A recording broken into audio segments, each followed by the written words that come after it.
Money, Money, Money could have been a good song for the Obama summer playlist, too. That's what they got from Netflix, and speechifying for the foundation from the public. Free land, that's the equivalent. All right. Oh, Well, by a the way, few, there's a couple other couple other late entries. The Crying Game crying game. That's a good call. That's the and Amish texture. Be Like Mike. Mm-hmm. I also liked text from 815. Baby got back. Sir Mix-a-Lot classic. Oh, Uh-huh. We Won't Get Fooled Again by The Who. That's a good one. It's not bad. We'll see if Jim Iuorio has any that he would any songs he'd like to add to our suggested additions to Obama's 2023 summer playlist when he joins us. This though, if we can get to more serious matters, stop with your frivolity. You're the one who brought it up. That's true. These two uh, futurists, Sam Altman, who is the CEO of OpenAI. And did you see they're experimenting with AI and brain cells in Australia? Oh, God. We're going to be robots before you know it. It's going to be great. I know. This guy, so Sam Altman and this other guy, the CEO of WorldCoin, Alex Blania, they the future story is about this story that features them is about this WorldCoin ecosystem involving a global crypto economy. Frankly, like you've heard, we've talked about the government digital currencies and what these proponents of government digital currencies are government-backed digital currencies, like the Fed dollar, the Fed Bitcoin, if you will. What they're saying, oh, it would be great. We'll be able to track purchases. We'll be able to green light or red light purchases. If you want to buy something terrible like a gun, nope. If you want to buy an Impossible Burger, sure. To do this, these guys create this global crypto economy. They invented a physical device called the Orb that can scan your eyeball. The goal is for the Orb to scan every eyeball of every human on the planet. And then, if that goes well, everyone will have access to open source and decentralized financial tools. Mm-hmm. And we're supposed to trust the people that have all of this data, right? The story goes on. The project has real intellectual heft, co-founded by Sam Altman, CEO of OpenAI. Altman suspects the world will change forever if or when AI becomes so advanced that it achieves AGI. Since Kamala Harris isn't here to explain that to us, let me do my best Kamala Harris impersonation. Okay. All right. AI is 2 letters. It is. Are you with me so far? I got that so far. It stands for artificial intelligence. Oh, phew. AGI is 3 letters, and that stands for artificial general intelligence, meaning it surpasses the abilities of humans. AI, of course, would surpass the ability of Kamala Harris and most of the political ruling class. Blania, the guy who's the CEO of WorldCoin, said in response to the question about privacy concerns over a worldwide database of everyone's eyeball scans, my high-level response is that something like World ID will eventually exist, meaning you will need to verify that you are human on the internet, whether you like it or not. I think that's certainly going to happen with the progress in AI. It's probably going to happen in the next couple of years. World ID, global database of eyeball scans. But these AI futurists tell us there's nothing to worry about, so of course that's good enough for me. Jim Iuorio is the host of the Future's Edge podcast. He's a frequent commentator on Fox Business as well. Jim, thanks for joining us, and the proprietor of Brant's Restaurant in Palatine. Don't forget that. Yeah. I want to do a live remote from Brant's. Make that happen. Jim doesn't get up that early. Jim, come on, help a sister out. Yeah, I can once. I can get up that early. all right, right. We'd fill up the place. Yeah.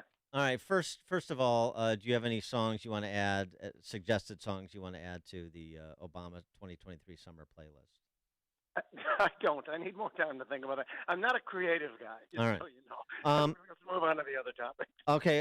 So what about since AI is driving the market returns right now? What about the Brave New World where the orb contains eyeball scans of every human on the planet, and we all get world IDs? So I don't know if you saw, RFK gave a speech within the last couple of days, and I'm not jumping on the RFK bandwagon. It's going to be a cold day before I ever cast a vote for Kennedy, I think. But he gave a speech, which I thought was very interesting. He talked about governments throughout history. There is an element that wants complete control. I think it's just a normal psychological thing for these people. Technology now allows for that to happen. You mentioned the orb, and you mentioned digital currency, and I think there's a solid chance that we are too late on this. On my podcast, we just had a guy on 2 weeks ago who wrote a book called There Will Be Money, and it's a big advocacy for universal basic income.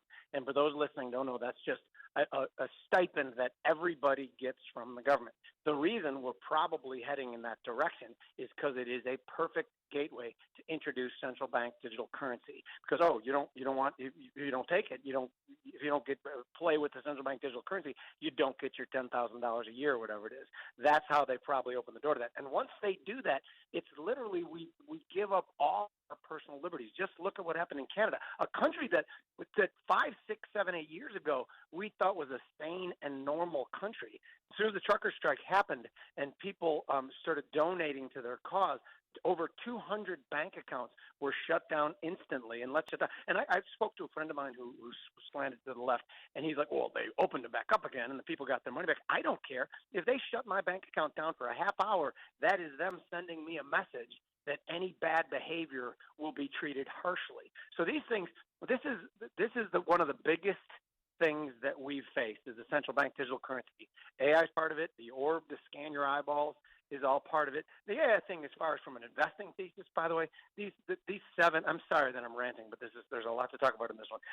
These 7 companies that are into AI that have been the Magnificent 7 over this year. How many times can we rally those stocks on the same exact story? Yes, they're investing in AI. I read the stuff that AI writes, and I think it was written by a really smart 6th grader who doesn't want to step outside the line and say anything that's the slightest bit controversial. I think you may be reading the New York Times, and you're thinking you're reading AI. That could easily be. But I can't think that AI is going to replicate the sarcasm of a Dan Proft and an Amy Jacobs, and to a much lesser extent of a Jim Iuorio. So I think we're all in the clear with what we do on AI, and I don't think it's a big threat right now. Well, just on the market returns. I mean, so everybody, well, not everybody, because some people are obviously in, and they're enjoying the 35% return on the Nasdaq this year, 19 on S&P. I mean, this just keeps going. It doesn't matter what the Fed does. It doesn't matter what manufacturing indexes tell us. It doesn't matter what earnings reports say. Nothing matters. Just AI. Well, something else that matters quite a bit. So go back to like the beginning of the nonsense 3.5 years ago when they started increasing M2 money supply, and just based on the trend that had existed. Say they pushed like $5 trillion extra dollars into the economy to keep demand up so we wouldn't go into a terrible, terrible recession 3.5 years ago. Now they've tried to pull that money out, and they've pulled out about half of it. I'm talking about the excess money above trend. So by my calculations, there still exists about $2.5 trillion extra dollars in the economy. It shows up somewhere, and it shows up in stock prices. But then people like us, like the talking heads, try to explain it away, like what the fundamental reason is for the stock market to be rallying. And there might not be a fundamental one, but if there is, you could say, 1, we thought that there was going to be a bad recession, and so far it hasn't happened. I still think it's going to be. And 2, we think that if the recession starts, the Fed is going to immediately pivot and start batting loose back into the system. So there is kind of a fundamental argument, but I think it's just to make up for the fact that there's a lot of loose money sloshing around, and that's where it shows up in risk assets. So are the Feds going to, after a pause in June, are they going to raise the interest rates? Yes. Tomorrow they're absolutely going to raise the interest rates. The market, the Fed funds futures markets, because of the way they trade, they make like a market prediction, and the prediction now is 99% that they hike 25 basis points tomorrow. Now, if the 3 of us were the Fed, and we believed we were autonomous, and then all of a sudden the day of the meeting comes and we're like, oh crap, the market thinks there's a 99% chance that we're going to hike 25 basis points. We kind of almost have to, or else we're going to disrupt things and push markets into wild swings. So I think in some ways the market has influence over what the Fed does. And so they're going to. Does that make any sense, by the way? Yeah, so Yeah, no, right, that it makes does. sense. Perfect sense. And so 25 basis point hike tomorrow, no rate cuts until the end of the year, maybe another 25 basis point hike in August, or I think take a I pause say and no then come way. back in September. No, I think that That this is it. between now and the next meeting, I think, yeah, this is it. I think things are changing from an economic standpoint. Like even things that make it seem like we're not going into recession, like the strong labor numbers, if you dig under those numbers, they're not that great. Like the jobs added numbers last time, I think it was like 250,000 or whatever it was. Some of those are just based on an estimate called the birth death model, which is full on stupid if you look at it, by the way, and I don't want to go into it. But secondly, it actually counts jobs that people have instead of counting people that are employed. So it's counting like second and third jobs that people are getting to make up for the losses of inflation. People are not stupid. If they know they can't afford this same lifestyle that they had, they're going to try as best they can to replicate it. And people are going out and getting second and third jobs. And so what's your updated prognosis for the rest of 2023?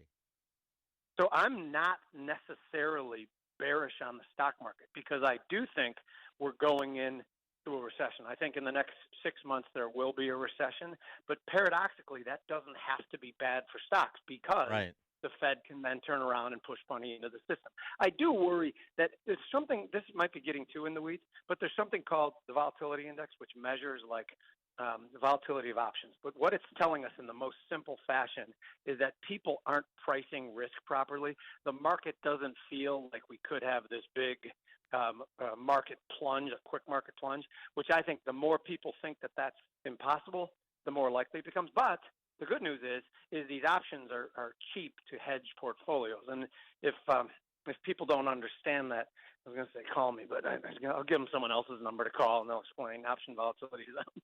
What something else I wanted to get your take on in terms of the labor market. The labor market is starting to tighten up for one particular position in corporate America. Your DI officer, your chief diversity officer, diversity, inclusion, equity officers. Businesses caught in a diversity trap, writes the Wall Street Journal, where they're getting competing letters after the decision in the Harvard admissions case, competing letters from Republican state attorneys general saying your DI programs may be and hiring practices may be illegal. And then they're getting letters from Dem AG saying that those policies are above board. Not only are they above board, you should expand them, of course. Andy Kessler writes about DI and ESG in the journal. He writes this today: DI and ESG or DEI and ESG ESG grievance industries are blown in the wind. 3 steps to redemption: forget merit and striving for the highest level. Push equity over excellence. Feel virtuous. There are uproars because we don't have enough female crash test dummies or paper straws, trigger warnings, unisex bathrooms, wind farms, disarmed police, censored songs, or sidewalk tents for the unhoused. These are vacuous 21st century versions of protest songs.